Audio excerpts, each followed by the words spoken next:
Welcome, you lovely children. We've made it. This will be the last time you hear me reading Surviving Sydney Cove, the diary of Elizabeth Harvey. Except for the kids in my class, you'll be hearing it every day. Here, Winston cut in. Did you not say the money was yours? Tears rolled down my cheek.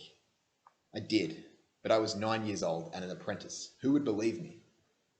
Did you know who had really stolen those clothes?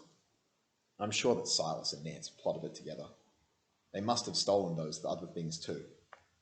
Shortly after I went to prison, they left my mistress's house open to a tavern. Where else would they have found the money to do that?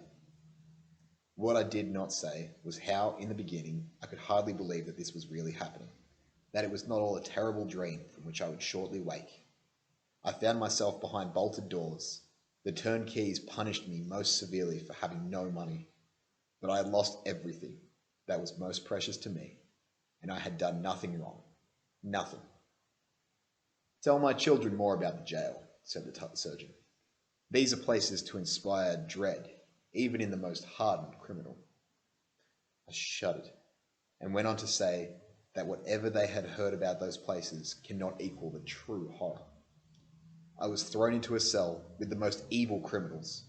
My few things were quickly stolen, and I think I was lucky not to be strangled or stabbed. The law stated that I must be tried by a judge before 3 days were up. It was December and the middle of winter. Those on trial had to wait their turn in an open courtyard. This courtyard was so cold the puddles froze under our feet. An icy wind cut through the few rags we wore. When they brought me into Justice Hall, the first thing I saw was how both judge and jury carried nosegays of fresh herbs. These were to protect them from the stench coming from us prisoners. Here, my master broke in to explain how the herbs were also used as a protection against prison fever, or typhus, a most deadly disease. He turned to me to say, well, you were fortunate not to catch it.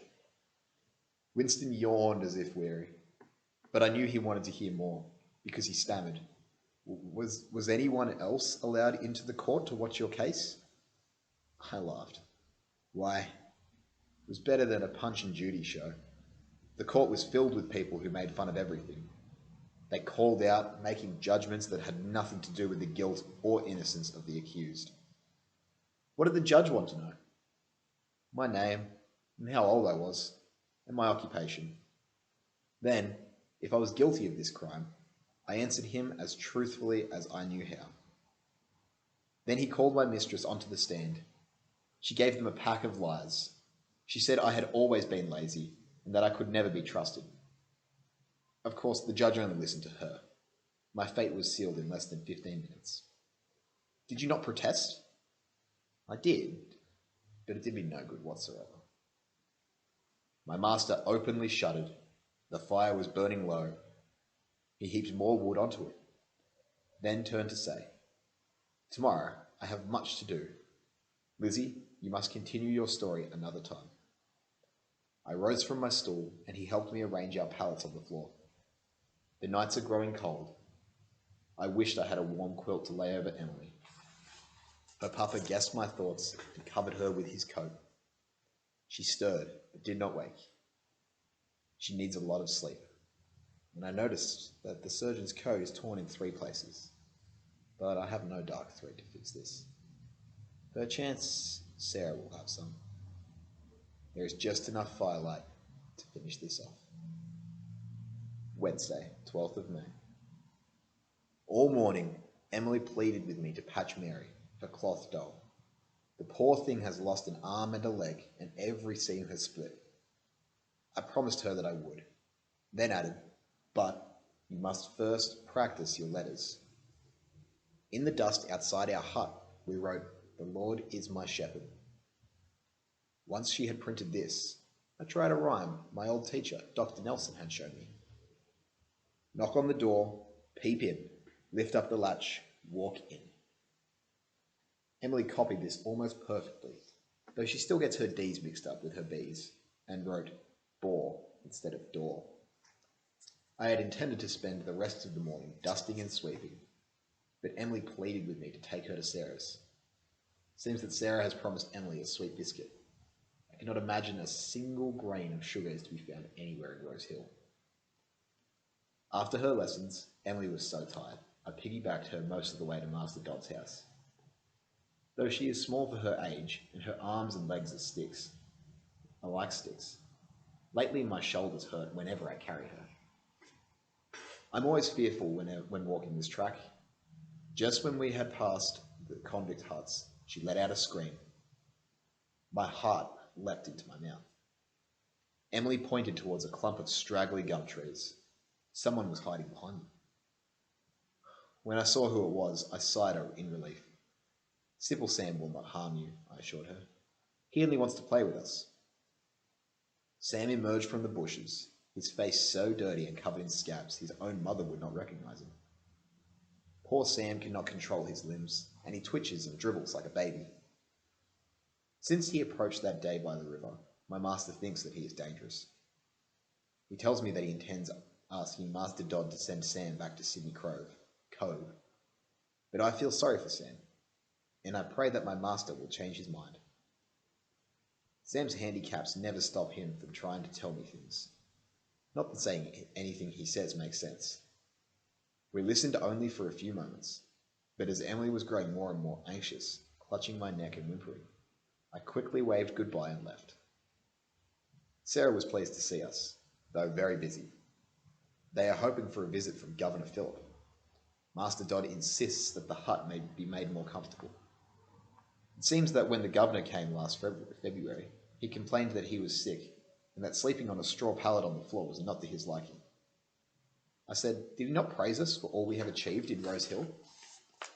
Sarah shook her head. Indeed, he seemed sorely disappointed.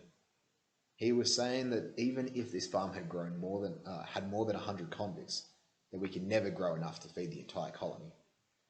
I can remember his exact words. Experience, sirs, she said in the most perfect English that I have ever heard, has taught me how difficult it is to make men industrious who have passed their lives in habits of vice and indolence. Emily giggled and pleaded for more. Sarah can mimic anyone. Back in London, before she went to jail, she worked in a playhouse and can make her sound like anything she chooses. So she barked like a dog, meowed like a cat, and quacked like a duck. Emily laughed and laughed. I'm sure that so much laughing can only do her good, even though her papa urges me to keep her as quiet as possible. Lizzie, I hear good reports of your new master, Surgeon Russell, Sarah told me. The men say that he can cure sicknesses with leeches, and he also tells them to avoid the salt meat and to eat wild spinach and trap animals.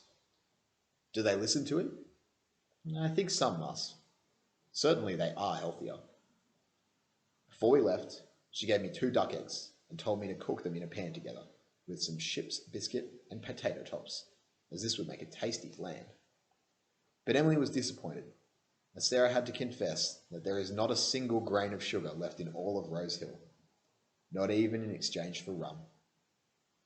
Tonight, we ate the flan with good appetite. After I cleaned our tin plates, we settled in front of the fire. Keeping my promise, I started patching Mary, Emily's doll. Why do you call your doll Mary? Her papa asked. The child's lower lip trembled. Papa, you know Mama's name was Mary. It stops me missing her so much. I glanced at Winston. He also looked ready to weep. He pretends to be strong and to enjoy teasing girls, but I think that he refuses to show his true emotions, as he thinks that this is unmanly. Before everyone sank into permanent gloom, the surgeon turned to me. Come now, let Emily and Winston hear more of your story. He patted my shoulder. Once your life was most perilous, and it is surely a miracle that you are still alive. But now you are safe with us, and little can befall you. So you must tell us about your stay in Newgate Prison. I sighed a little, and I settled closer to the fire and began. Briefly, I told them how some poor folk claim going to jail is a little different from being cast onto the streets of London. Certainly the cells had no furniture, and every corner was knee-deep in filth. Nor did the turnkeys provide us with straw or clothes, and there was hardly anything to eat. Rich prisoners bought what they needed from the turnkeys, who made great fortunes out of other people's misery. The poor could only steal from each other. Many died of starvation and disease. My master said, "Well, how did you manage?" "Sir," I said, "I would certainly be dead if Sarah had not found me." A log slipped